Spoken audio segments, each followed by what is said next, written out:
Hello again and welcome back to the channel. Today we're going to be looking at another 10-minute Tuesday, and I'm going to be drawing a lovely simple line and wash boat. Now, minimal colours is when you choose either one or two different colours, or you choose a simplified palette. Sometimes I've done some interesting videos where I've just chosen two colours, but this one is just not really painting the whole scene. I'm just focusing a little bit of colour on the boat and a couple of colour pops on the sort of fenders and things, but it's a nice simple sketch, so I hope you enjoy. And we're off. 10 minutes to draw this lovely little boat. Now, 10 minutes isn't a lot of time. Some people would say it's a long time. I guess it depends how fast you sketch. I do quite enjoy the slight sensation of panic that you get when it comes to time drawing. There's always a bit at the beginning where you go, and it does inject a certain amount of adrenaline into what you do not associate to be a very exciting hobby. But yeah, it's fun. So I don't know why I'm starting with the figure here, and there's not a lot of sort of planning gone into this in a sense. I think I just wanted to, I think I just started with a bit that kind of, I don't know, maybe I find the hardest to do in a way. Maybe it's a eat the frog first type of situation.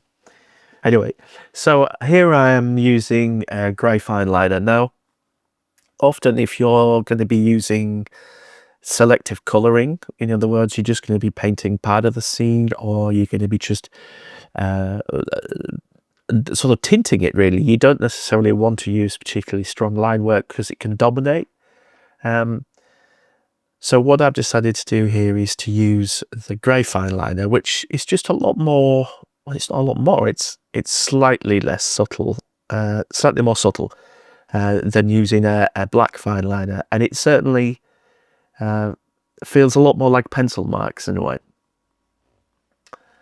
So talking of which, you could plan this, you could, I think even in the time, you could use a pencil and sort of plan it out like that. But I just really love the idea of going in directly with a pen and just really accepting all those little things about the drawing that when you look back on it, you think, well, that's not quite right, or that's not quite right. I think it's really quite healthy to take that approach to your own art. It certainly stops you getting too critical. And there is a point, I talk about this in a recent video, where I think with a drawing, people will get to a certain point and they'll go, oh, it's not really worked, and they might start that drawing again.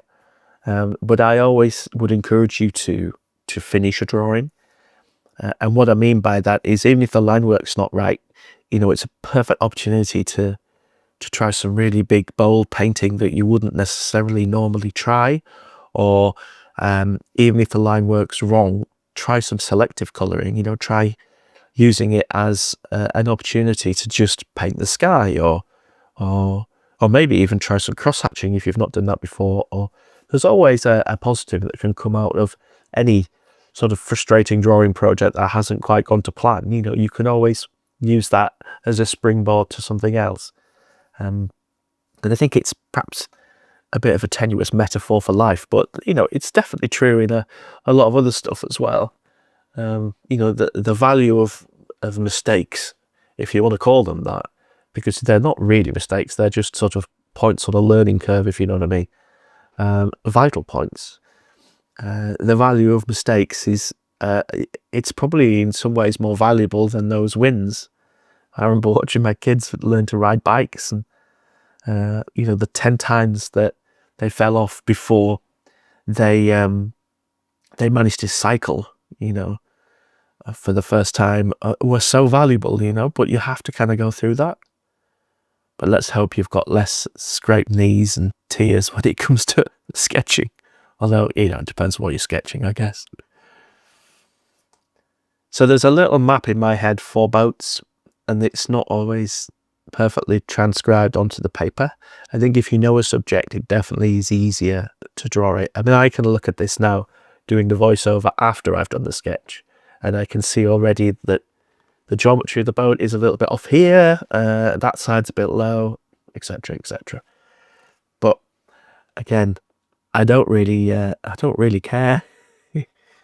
Negligent though that is, because it's going to be a fun sketch. 5 minutes in, man, wow. So one of the things about these 10-minute Tuesdays is I do try and pick scenes that aren't too challenging, but you also get a bit of a get out of jail free card, in the sense that, you know, if this is as far as you got with your 10 minutes, it's still enough to make a complete picture, in a sense. You know, you don't have to draw the whole thing. And when it comes to any of my actually videos, you can cherry pick bits. You know, you don't have to draw the whole scene at all.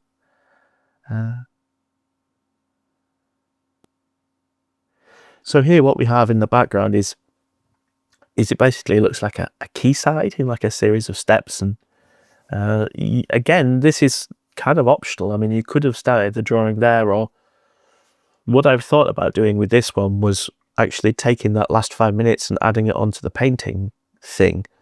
So doing a kind of 5-minute, 15-minute thing where I could abstract some of the wall in with paint, or just basically truncating the drawing and leaving it there. But I think I decided to go with the line work, because, you know, drawing stonework is actually one of my favourite things. And the things I love with line work is I love drawing foliage, and I randomly really enjoy the stonework and anything that's got quite a strong texture to it.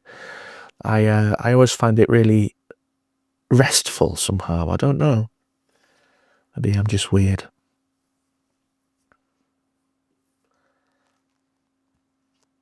So what I'm going to do here is I'm just going to whiz through a little bit of this in terms of speeding it up slightly, because we don't need to see every line. And I think even sped up a few times speed, you'll get the idea of how I'm truncating and simplifying the last little bit of line work.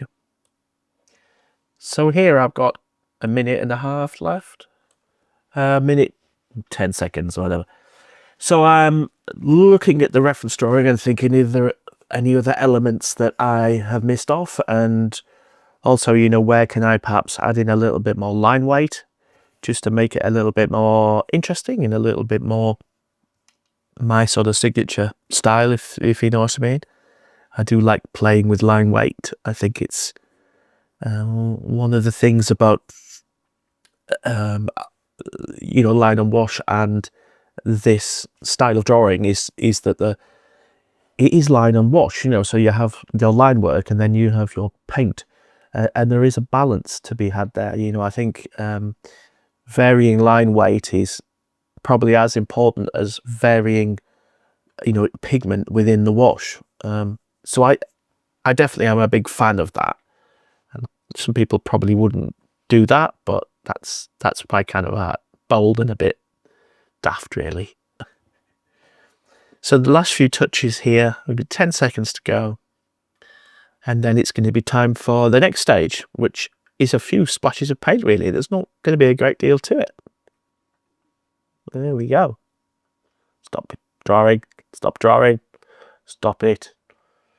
Very naughty. Now, as ever, I'm going to stop in the middle and advertise me. Now, the YouTube is, I love doing YouTube. It's wonderful.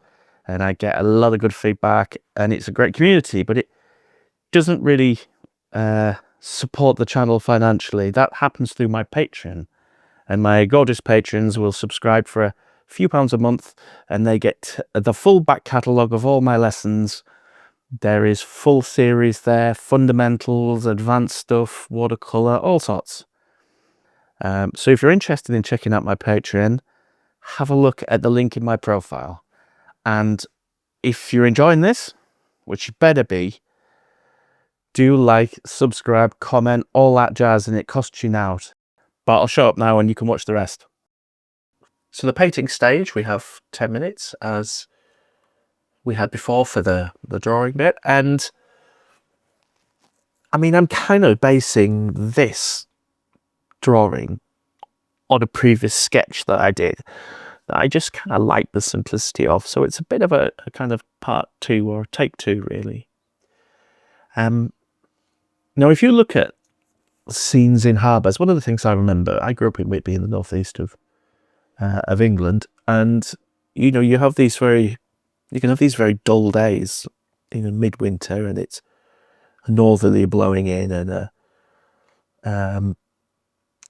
you know, very grey, very overcast, stormy, and yet, you know, in your environment you have these colour pops. You know, you have these bright yellow waterproofs, or these bright pink fenders, or you know, these brightly painted boats. And one of the things I particularly love about sort of harbours is this contrast between quite natural scenes and these pops of colour. And I've always enjoyed a lot of the ephemera that you get around boats, you know, whether it's old fish boxes, or you know, rusty chains or cranes, or all that kind of stuff. You know, I definitely just associate that with a great deal of sort of nostalgia, and also because, you know, primarily a lot of the fishing industry in the northeast, all these little harbours, you know, there is a sort of sense of them going. You know, there's a sense of them mostly gone, really.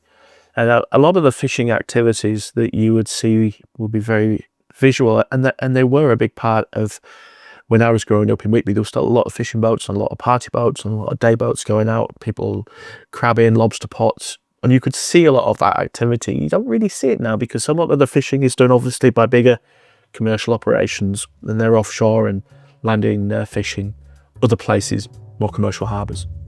Anyway, nostalgia is not what it used to be.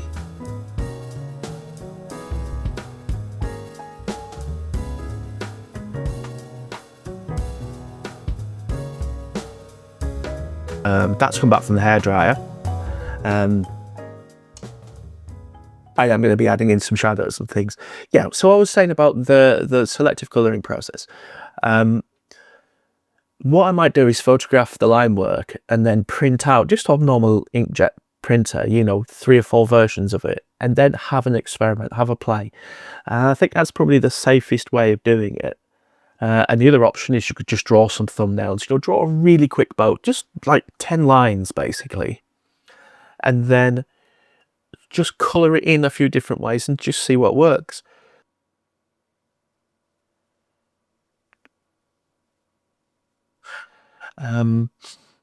Basically, a lot of the grey that I mix up is the same as like a Payne's grey. So basically it's a mix of brown and blue, and I'd much rather use that than use any kind of black. I never have black paint on my palettes. I don't, you know, ever use black paint. I've got a very dark grey on this palette, which I will use occasionally, but most of the time I'll mix my own greys. Always the same colours or variations, unless if it's a warm grey, you know, you can create a warmer grey, or you can create a darker, a cooler grey, depending on whether you want it for shadow colours, or you know, what the day looks like. It just gives you a lot more flexibility. Okay, so technically I've run out of time now, and I'm adding in a couple of final touches. So I'm going to be using the gel pen, and also putting on a little bit of yellow in the guy's hair. And then I think we can have a look at the finished version. So as you can see, the finished version, I think it's turned out really well. I like the it's always interesting with these ones when you get a bit closer up and you zoom in and you see a lot more of the sort of abstractness of the line work. I think it's nice. I like some of the background details. I love the boat. I love the colour pops. Gel pen works really well on those fenders. A lot of fun. So yeah, 20 minutes in total, obviously. 10-minute Tuesdays. A massive lie. It's you get twice the value. 10 minutes for the painting, 10 minutes for the drawing. I do hope you enjoyed that little experiment into minimal colouring. So I do hope you enjoyed that. It's a lot of fun. Sometimes the simpler, I think, the better with these sort of sketches. And next Tuesday will be another one of these 10-minute Tuesdays, which I hope you're enjoying. Let me know in the comments. And at some point we'll be going back to our usual Wednesday service, but it's nice to do something a bit different. So it's been great to see you. Thanks for stopping by. Maybe next time we'll do this in the pub. Maybe. I'm determined to do a pub sketching thing at some point. We'll see you again. Bye bye.